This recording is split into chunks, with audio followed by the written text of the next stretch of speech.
In a shocking turn of events, five-star offensive tackle Jackson Cantwell has committed to Miami over Georgia, Oregon, and Ohio State. And this is shocking to me for a number of reasons.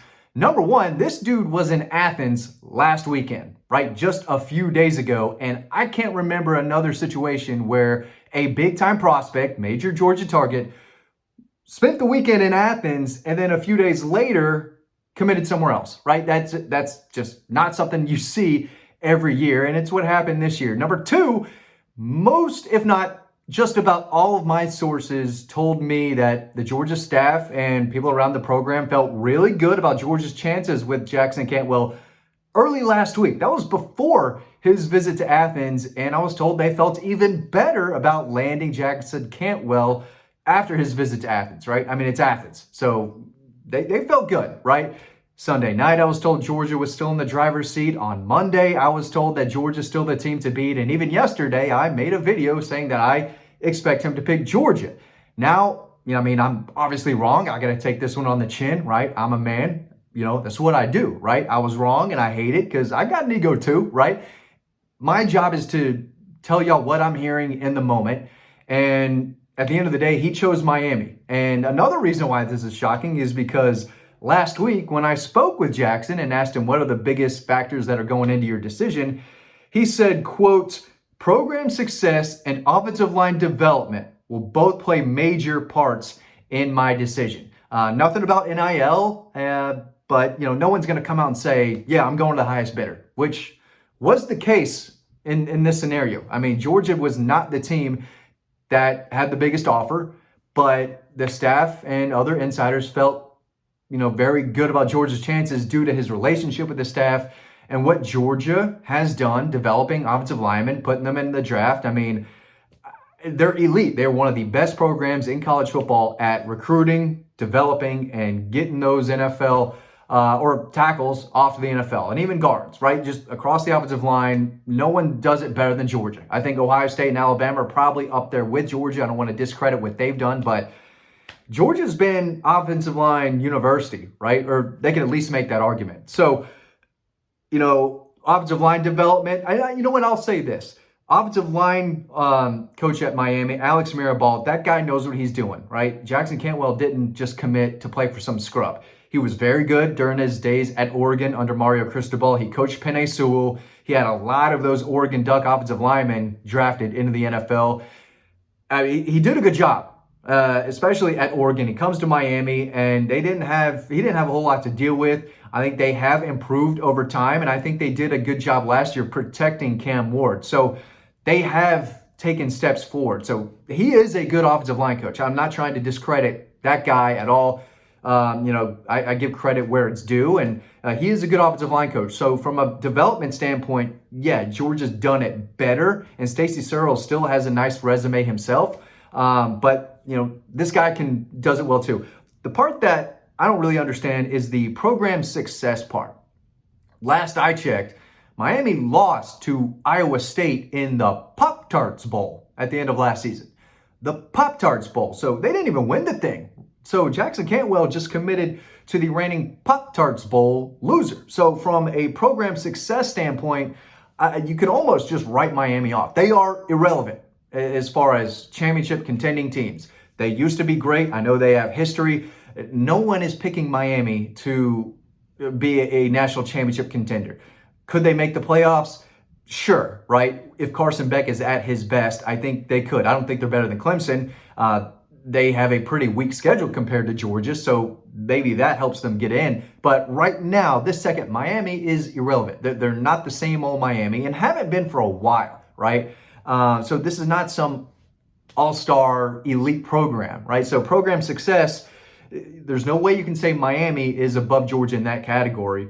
But offensive line development, I see it to a certain extent. So he's going to play for a guy that is a good coach. At the end of the day, everyone I've spoken with in the past couple hours said this is an NIL deal, right? And I don't want to be that guy. I don't want to blame everything on NIL, but that was the biggest offer, right? That was the biggest opportunity to make the most money, and he took it, right? So NIL and the bigger check beat out development And I'm going to throw in relationships there too. I'm sure he had a great relationship with Cristobal and Alex Mirabel, the offensive line coach. But I know he had a great relationship with the Georgia staff too. There's a reason a lot of people thought Georgia was the team trending for the last 2 weeks, right? And he comes out and says, hey, I'm committing May 13th. I'm going to be in Athens May 10th. And before that happened, Georgia insiders, the people I speak with, they felt good about Georgia's chances. And he comes to Athens, he leaves, they still feel good. And at the last minute, it's Miami. That's the pick. So, at the end of the day, I would totally get it a little better if he chose Oregon over Georgia, or definitely Ohio State over Georgia, right? I mean, I would get that. I'd understand it.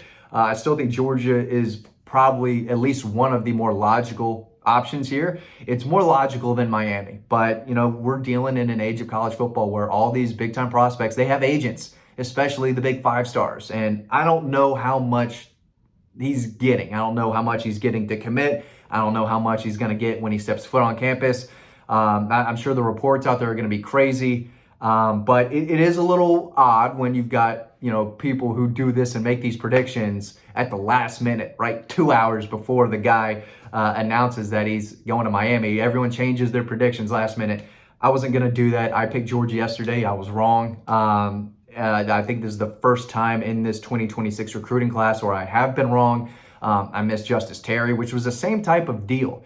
And I will say, there are a lot of big time prospects that Georgia signs who leave money on the table to commit to Georgia. Jared Curtis, 5-star quarterback, #1 quarterback in the country, left money on the table to commit to Georgia. KJ Bolden, he left a decent amount of money on the table. I think most programs offered him more money than Georgia did. He left it on the table, committed to Georgia. CJ Wiley, I believe, left money on the table to commit to Georgia. Ellis Robinson, Elijah Griffin. I don't think Georgia made the biggest offer to either one of those guys. I think it could have been Miami, right? Miami went all after Elijah Griffin and Ellis Robinson and struck out with both, right? 0-2. So I think this could have, I don't know who his agent is. I'm sure they're getting a nice cut of whatever he's making from Miami, but they said, we are not losing this kid. We're not losing him to Georgia.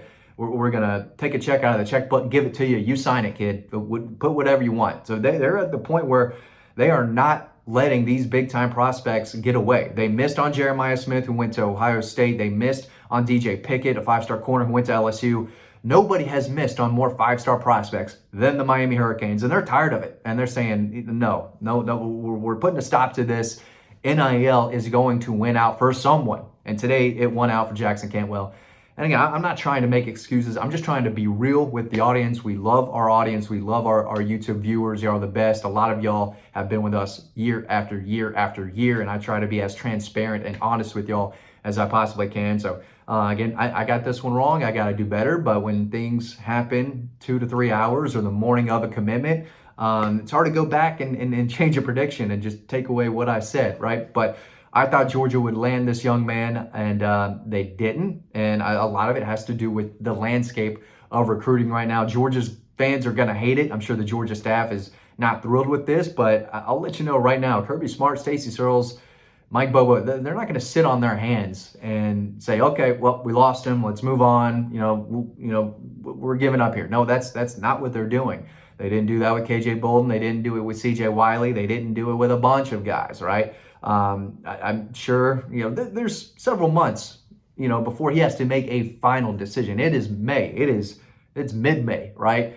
I guarantee you Kirby Smart, Stacey Searles are going to, wrap around here and say, okay, what do we have to do? I know you're publicly committed now, but there's still time here. And if Miami starts off this fall like Florida State did last year, right, complete dumpster fire, maybe he does look somewhere else and say, you know what, maybe that whole program success thing that I told Matt DeBerry over at Dawg Post, maybe that should come into play a little bit more. Because right now, Georgia and Miami are not on the same page as far as program success, where they are as championship contenders. But they've got an offensive line coach that does know what he's doing. I want to say that again. So his resume is a good one. So again, he's not signing up to play for some scrub or some brand new offensive line coach.